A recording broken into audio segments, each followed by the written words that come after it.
Em Whitesboro, uma pacata cidade no norte do estado de Nova York, a doutora Mary Yoder era o tipo de pessoa que iluminava qualquer ambiente. Quiroprata de profissão e curandeira por vocação, Mary havia construído ao longo de quase 3 décadas uma clínica amada pela comunidade. Um lugar onde os pacientes não eram apenas números, mas pessoas cujas histórias ela conhecia de cor. Mas numa segunda-feira aparentemente comum, de julho de 2015, algo mudou. Mary começou a se sentir mal durante o expediente. O que parecia ser apenas um mal-estar passageiro se transformou em poucas horas num pesadelo médico que deixou os médicos completamente perdidos. Em 48 horas, Mary Yoder estava morta. Os médicos não conseguiam explicar o que havia acontecido. A família se recusava a aceitar que aquilo fosse natural. E quando a ciência finalmente deu sua resposta, ela revelou algo que ninguém esperava e abriu as portas para uma investigação repleta de cartas anônimas, evidências plantadas, suspeitos improváveis e uma pergunta que, até hoje, divide opiniões. Quem realmente matou Mary Yoder?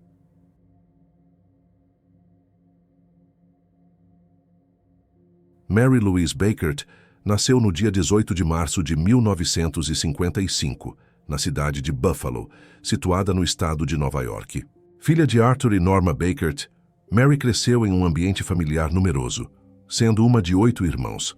Sua trajetória de vida mudou significativamente quando, durante a faculdade em 1975, conheceu William Yoder, popularmente conhecido como Bill. Os dois se apaixonaram e decidiram seguir juntos, não apenas na vida pessoal, mas também na carreira profissional, tornando-se quiropraxistas. Essa parceria sólida resultou na fundação da clínica Chiropractic Family Care, em 1987. O estabelecimento, localizado no número 312 da Oriskany Boulevard, em Whitesboro, consolidou-se como uma referência médica na região ao longo de 28 anos de funcionamento. Na dinâmica do negócio familiar, Bill Yoder era responsável pela gestão administrativa e pelas operações de bastidores, enquanto Mary Yoder atuava como a face pública e o coração da clínica. Ela era amplamente reconhecida por sua energia contagiante, simpatia e uma dedicação extrema ao bem-estar de seus pacientes. Um exemplo marcante dessa entrega foi relatado por uma ex-paciente que relembrou o dia em que Mary transportou pessoalmente uma maca de tratamento até a residência de uma paciente acamada, realizando o atendimento sem cobrar qualquer valor adicional pelo esforço. Mary era descrita por quem a rodeava como uma mulher aventureira, positiva e cheia de vitalidade. Além da medicina, ela dedicava seu tempo livre à cerâmica, à dança e à jardinagem, sempre incentivando aqueles que tratava a adotarem um estilo de vida saudável e ativo semelhante ao seu. O casal Yoder teve 3 filhos: Liana, que seguiu a carreira de médica, Tamarin e Adam, o filho caçula da família. Adam trabalhou por um período na recepção da clínica, mas foi sua namorada na época, Caitlin Conley, quem eventualmente assumiu a função de gerente do escritório no ano de 2013. Caitlin era filha de um major do exército e uma de 7 irmãos, sendo natural daquela região. Ela possuía um histórico pessoal respeitável, sendo descrita como uma jovem inteligente, determinada e muito benquista pela comunidade. Durante o ensino médio, destacou-se como uma talentosa jogadora de tênis e formou-se entre os melhores de sua turma, o que lhe rendeu um convite para a National Honor Society. Além disso, demonstrava um forte espírito comunitário ao atuar como voluntária na Igreja Católica local, no Rotary Club e em iniciativas de resgate de animais de rua. No ano de 2015, Mary estava com 60 anos de idade e Bill já havia ultrapassado os 70. Com o consultório prosperando, a aposentadoria era um plano concreto e o casal pretendia celebrar o encerramento de suas carreiras com uma viagem pela Europa ao final do verão.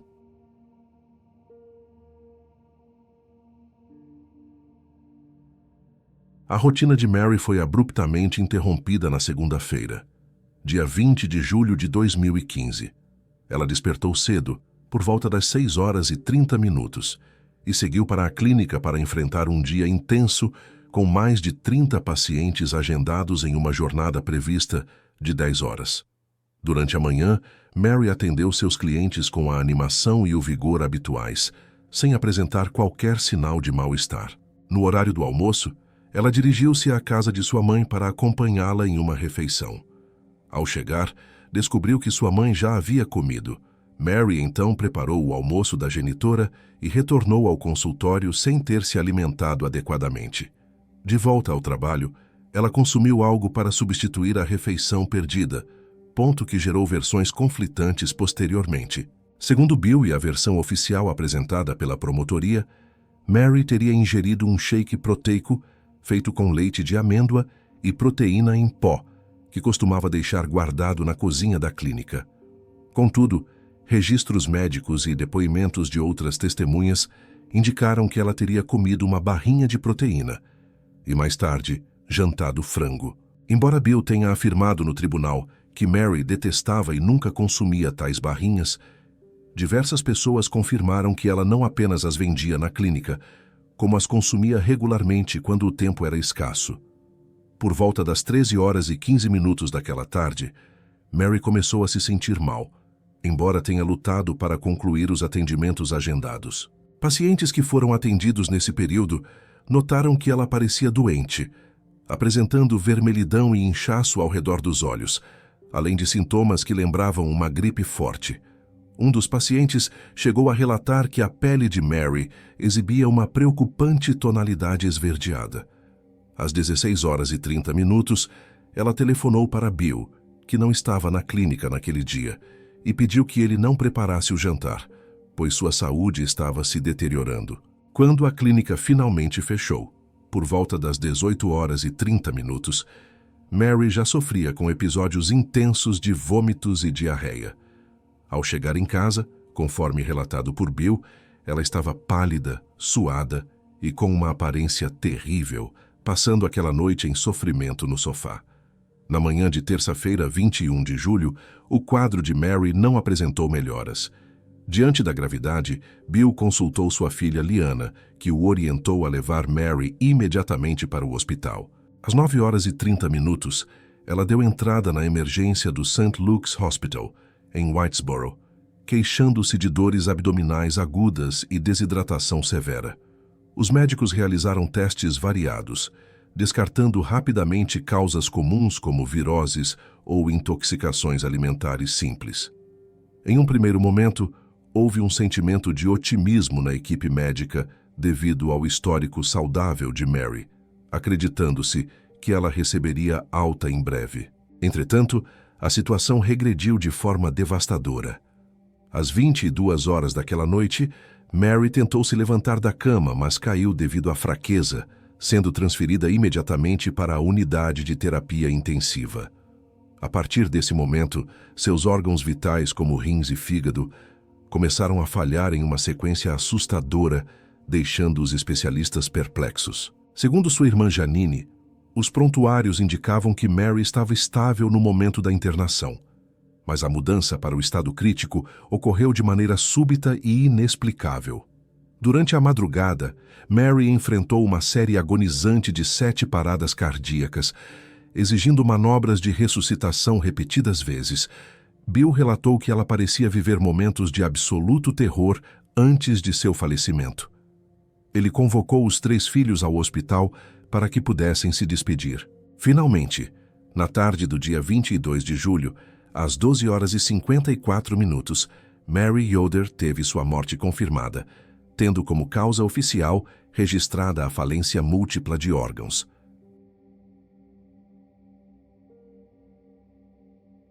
A morte repentina de Mary Yoder deixou a comunidade de Whitesboro em um estado de profundo choque, pois ninguém conseguia compreender como uma mulher descrita como tão saudável, vibrante e ativa havia falecido de maneira tão fulminante.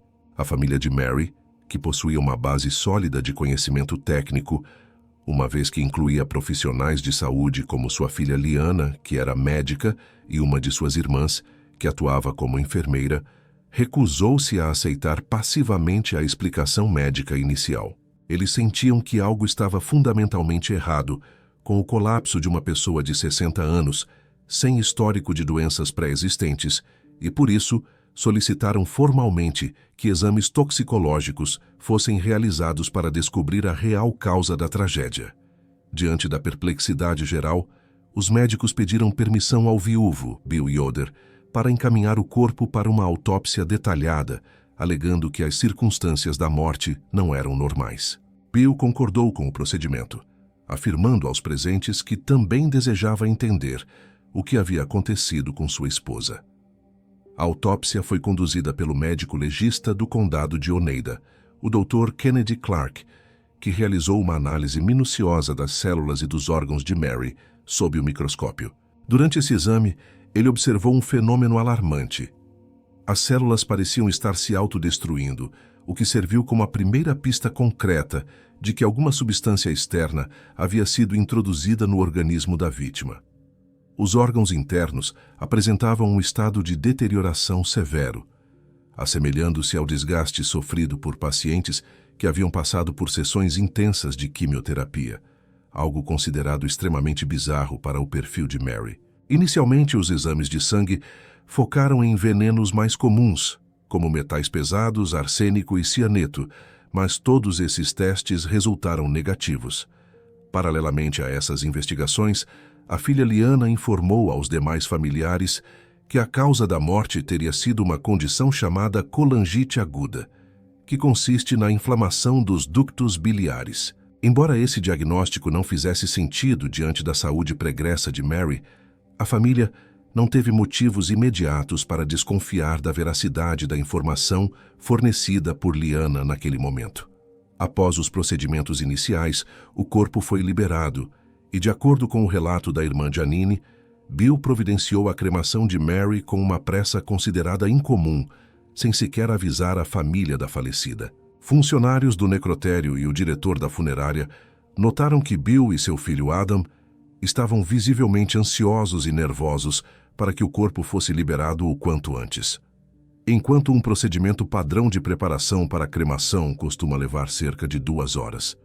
No caso de Mary, todo o processo foi concluído em aproximadamente 30 minutos. Apesar dessa rapidez em descartar as evidências físicas, o Dr. Clark havia preservado um frasco do sangue de Mary, que se tornaria a peça fundamental para desvendar o mistério. Esse frasco foi enviado para um especialista que, ao analisar a linha do tempo dos eventos desde o início dos sintomas até as paradas cardíacas finais, identificou um quadro clássico de envenenamento por colchicina. Em outubro de 2015, cerca de 3 meses após o falecimento, o resultado laboratorial confirmou a presença de uma dose letal de colchicina no sangue de Mary.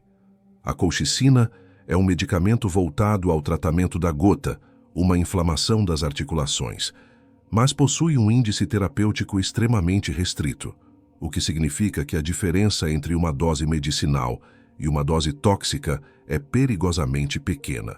Em sua forma pura, mesmo quantidades minúsculas podem ser fatais, provocando sintomas excruciantes como febre, vômitos, diarreia e uma sensação de queimação na garganta e na pele. À medida que a toxina é absorvida, os órgãos falham progressivamente em uma morte muito dolorosa, na qual a vítima permanece consciente durante a maior parte do tempo. Como Mary não sofria de gota e não tinha prescrição para tal remédio, a hipótese de ingestão acidental foi descartada pelos investigadores. Eles analisaram os suplementos diários da vítima, mas nenhum estava contaminado. Contudo, Janine apontou que Bill e Adam foram os responsáveis por separar os suplementos para os testes e não entregaram o organizador de comprimidos onde Mary guardava suas vitaminas diárias. Em dezembro de 2015, o gabinete do médico legista reclassificou oficialmente a morte como homicídio. Um detalhe técnico crucial foi revelado.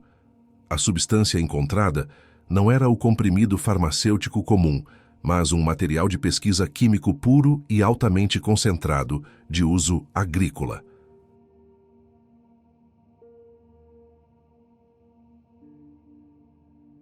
A investigação oficial sobre o crime começou a ganhar força após o médico legista notificar as autoridades em 17 de setembro de 2015, seguindo diretrizes de segurança de Nova York, embora a família de Mary afirme que não foi informada sobre essa notificação. Janine relatou que questionava Liana constantemente sobre o início das investigações, mas recebia respostas de que o governo ainda não havia autorizado os procedimentos, o que ela descobriu ser mentira. Assim, no dia 15 de outubro de 2015, a irmã Sally ligou diretamente para a polícia para exigir a abertura do inquérito, que foi iniciado formalmente naquela mesma data. O foco inicial recaiu sobre o marido, Bill Yoder, seguindo o protocolo padrão de investigar primeiro o cônjuge em casos de homicídio. Os detetives descobriram a existência de uma apólice de seguro de vida, levantando uma possível motivação financeira. Durante os interrogatórios, os familiares de Mary notaram que Bill não parecia genuinamente abalado, descrevendo suas reações como lágrimas de crocodilo. As dificuldades financeiras do casal também vieram à tona, revelando que eles possuíam dívidas acumuladas que somavam mais de $230 mil e não tinham nenhuma poupança para a aposentadoria planejada. Sendo Mary a principal fonte de renda da família, sua morte trazia mudanças financeiras drásticas. Bill havia recebido recentemente uma herança de seu falecido pai e comentou com sua filha Tamarin que aquele dinheiro agora seria suficiente para ele se aposentar com tranquilidade, já que era apenas para uma pessoa. Em uma visita no mês de setembro, ele mencionou de forma animada que talvez pudesse se apaixonar novamente. A polícia passou a segui-lo e descobriu que ele mantinha um relacionamento amoroso com a irmã de Mary, Kathleen. Embora eles alegassem que o envolvimento começou meses depois, as audiências revelaram que eles já estavam juntos no dia 30 de julho de 2015, apenas uma semana após o funeral. Mensagens no celular de Bill mostraram apelidos carinhosos e jantares marcados durante o período de luto declarado. Além disso, uma vizinha testemunhou ter visto os dois se beijando intensamente no quintal 2 semanas antes da morte de Mary. Apesar desses indícios, não foram encontradas provas diretas o suficiente para indiciar Bill na época, e a polícia continuou a investigar outras pessoas próximas. Em 23 de novembro de 2015, o rumo da investigação sobre a morte de Mary Yoder sofreu uma alteração dramática com a chegada de 2 cartas anônimas ao gabinete do xerife do condado de Oneida. As correspondências eram longas, datilografadas, e não apresentavam identificação do autor, trazendo uma acusação pesada contra Adam Yoder, o filho caçula da vítima. O texto fornecia detalhes específicos, alegando que Adam havia envenenado sua mãe, colocando colchicina em seus suplementos vitamínicos por motivação financeira, esperando receber a herança. De maneira muito precisa, a carta instruía a polícia a revistar o Jeep de Adam, especificando que o frasco do veneno estaria escondido sob o banco do motorista. Diante dessa denúncia, o investigador Mark Vernon entrou em contato com o rapaz, solicitando que ele comparecesse à delegacia com seu veículo para uma inspeção.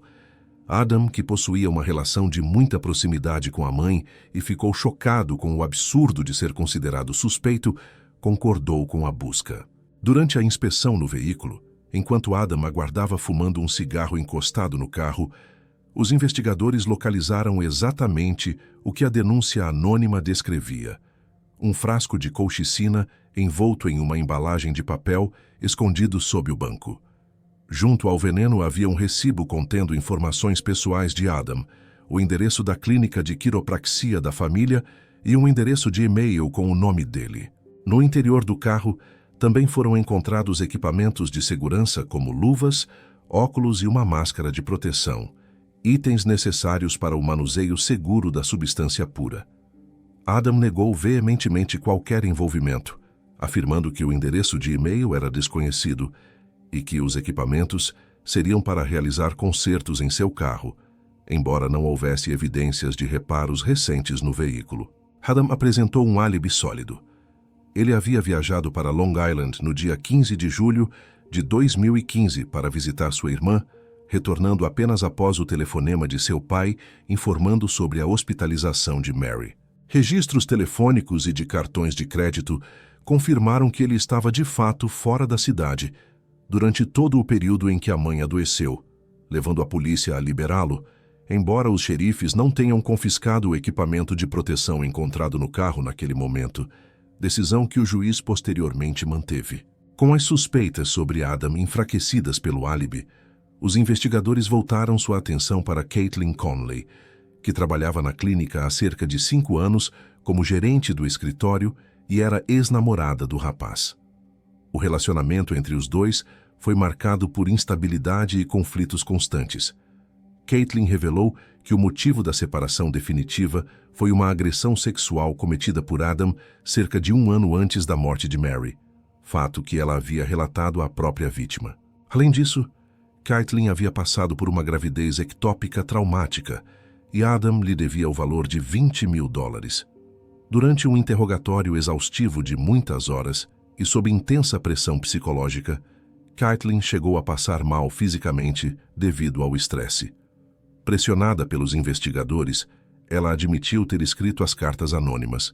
Segundo sua versão inicial, ela escreveu as cartas porque Adam teria confessado o crime para ela e ela sentia medo dele. Contudo, Janine, irmã de Mary, defende que essa admissão foi coagida e que não havia provas independentes de que Caitlin redigiu os textos, já que o único DNA dela foi encontrado no selo do envelope, algo comum para quem preparava correspondências na clínica como parte de sua função. A investigação avançou sobre o celular de Caitlin, onde a análise forense encontrou evidências comprometedoras no dicionário do usuário, como as palavras veneno e colchicina. O histórico de buscas revelava pesquisas sobre arsênico e outras substâncias tóxicas, além de artigos com fórmulas matemáticas usadas para converter o peso de Mary de libras para quilos e calcular a dosagem necessária para um desfecho fatal. No bloco de notas do aparelho, os policiais encontraram uma lista de locais onde o frasco poderia ser escondido. Além disso, o e-mail utilizado para a compra da substância estava logado no telefone dela, utilizando a senha ofensiva Adam é gay.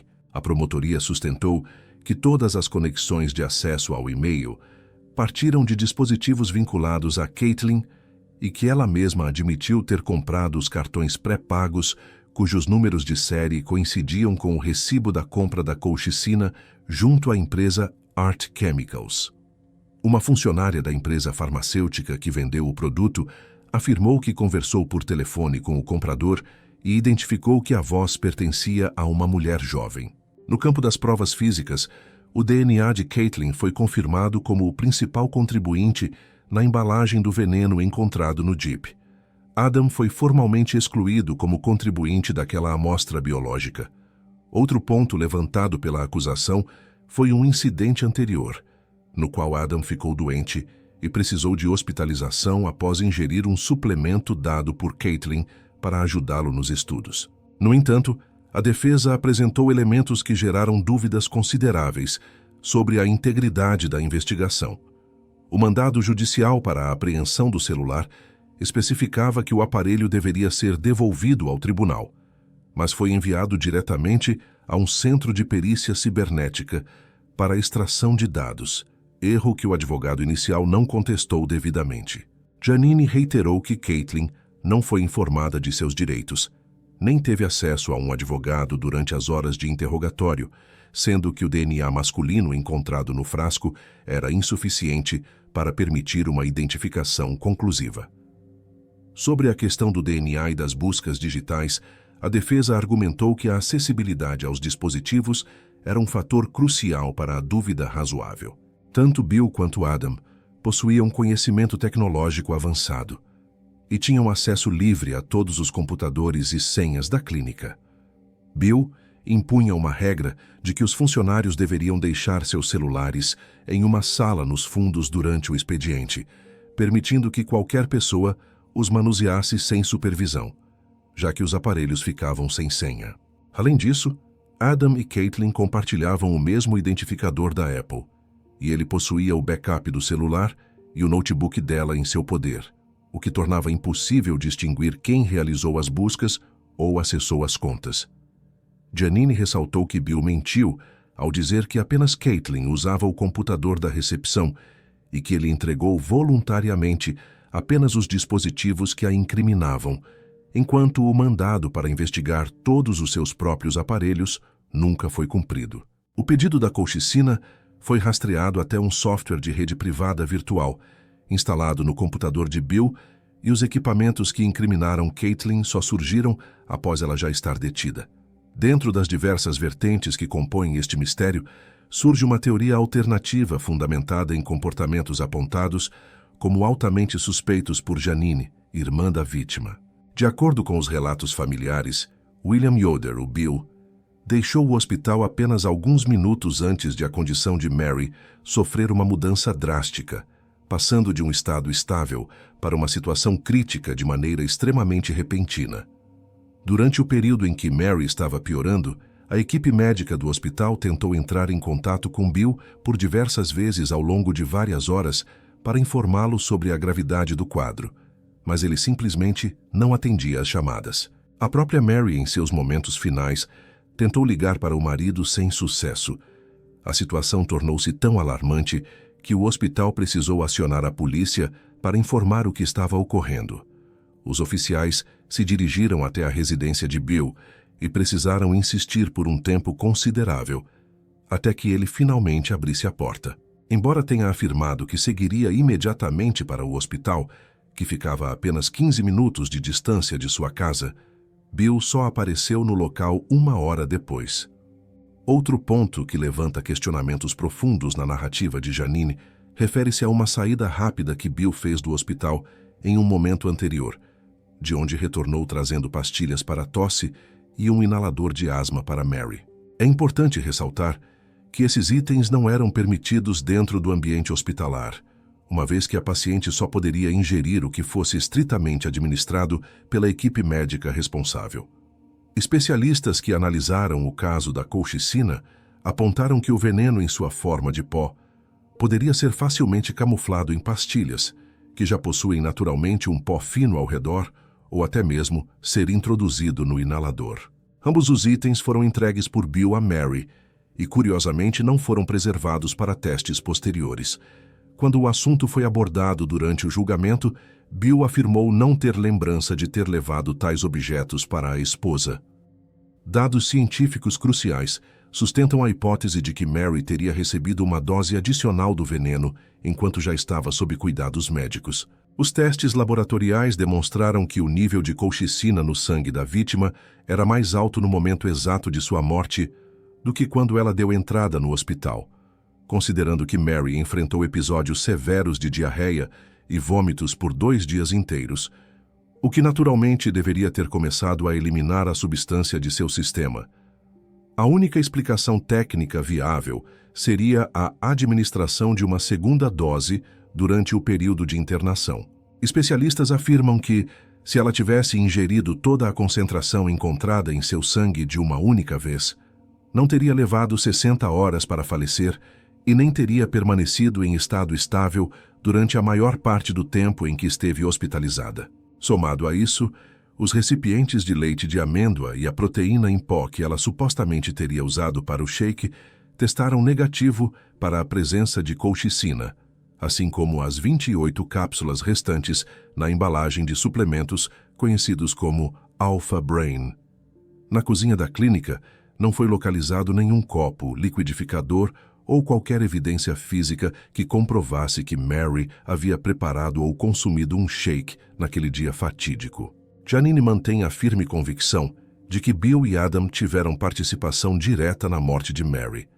Ela descreve Bill como um acadêmico brilhante, detentor de 2 títulos de doutorado e orador de turma em pelo menos uma de suas graduações, além de ser um ávido fã de mistérios de assassinato e um detalhista nato. Para a irmã da vítima, se existia alguém capaz de executar um plano de assassinato meticuloso e incriminar outra pessoa com sucesso, esse alguém era Bill.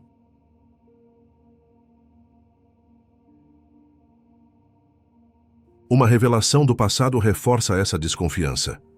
As irmãs de Mary sabiam que, durante a década de 1980, Bill cultivava maconha e utilizava a colchicina na agricultura para aumentar os níveis de tetrahidrocannabinol nas plantas e garantir a produção de exemplares fêmeas. Mary havia detalhado esse processo químico às irmãs na época, e com o dinheiro obtido da venda daquela safra, o casal conseguiu se mudar e comprar uma casa, algo que não teriam recursos para fazer anteriormente. No tribunal, uma fotografia que mostrava a filha Liana ainda criança no quintal onde ocorria esse cultivo foi apresentada, mas Bill negou reconhecer o local ou lembrar-se da visita. A cronologia das compras do veneno também levanta dúvidas sobre a autoria atribuída a Caitlin. Uma testemunha, que era paciente da clínica, afirmou recordar-se de que Adam substituiu Caitlin na recepção entre o final de 2014 e o início de 2015, período que coincide exatamente com a janela de tempo em que os 2 pedidos de colchicina foram realizados. Caitlin sabia que os registros de folha de pagamento provariam que ela estava de férias na época da compra, mas seus advogados não conseguiram recuperar esses documentos e o depoimento do paciente não foi revelado durante o julgamento. Janine acredita que a carta anônima foi uma manobra de Bill para desviar as atenções, pois ele sabia que, uma vez descoberta a causa da morte, a investigação chegaria ao seu escritório. Bill interrompeu suas atividades profissionais logo após a morte de Mary, mas retornou à clínica 3 meses depois, justamente quando a investigação policial estava em pleno andamento, o que Janine interpreta como uma tentativa de organizar evidências para incriminar a ex-gerente. Em fevereiro de 2016, após a confirmação do DNA de Caitlin no frasco da substância, a investigação tomou um rumo definitivo. Entre os meses de maio e junho de 2016, Caitlin Conley, na época com 24 anos de idade, foi presa e formalmente acusada de homicídio em 2º grau, além de crimes de falsificação de documentos comerciais e furto. Suas impressões digitais só foram coletadas no momento da prisão, em julho de 2016, sendo que os dispositivos eletrônicos usados para incriminá-la só haviam sido entregues por Bill à polícia após esse período.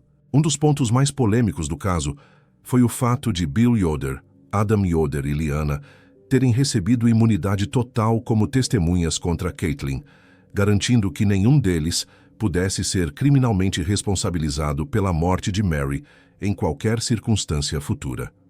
De acordo com Janine, uma conversa específica entre os investigadores e Bill e Adam mudou totalmente o foco da polícia, que passou a elogiar Bill e a tratar as irmãs de Mary como se fossem vingativas. Além disso, o xerife responsável pelo caso era vizinho e amigo de longa data de Bill, existindo relatos de que eram próximos desde os tempos do cultivo de maconha.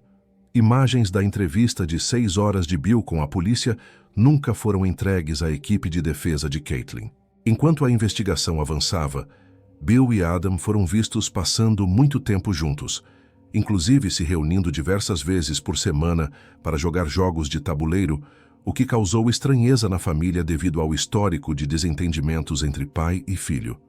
O primeiro julgamento teve início em abril de 2017, onde a promotoria apresentou evidências circunstanciais e físicas, incluindo o DNA no frasco, o uso de cartões pré-pagos e as buscas no celular de Caitlin. O motivo alegado era o desejo de vingança contra Adam após o término conturbado do relacionamento e os abusos sofridos. A defesa, por outro lado, focou em Bill, destacando seu relacionamento extraconjugal com a irmã de Mary, as motivações financeiras ligadas às dívidas de $230 mil e o acesso irrestrito que ele tinha aos computadores e ao celular de Caitlin. Após 5 dias de deliberação, o júri não chegou a um consenso. 8 jurados acreditavam na inocência de Caitlin e consideravam Bill um mentiroso, resultando na anulação do julgamento.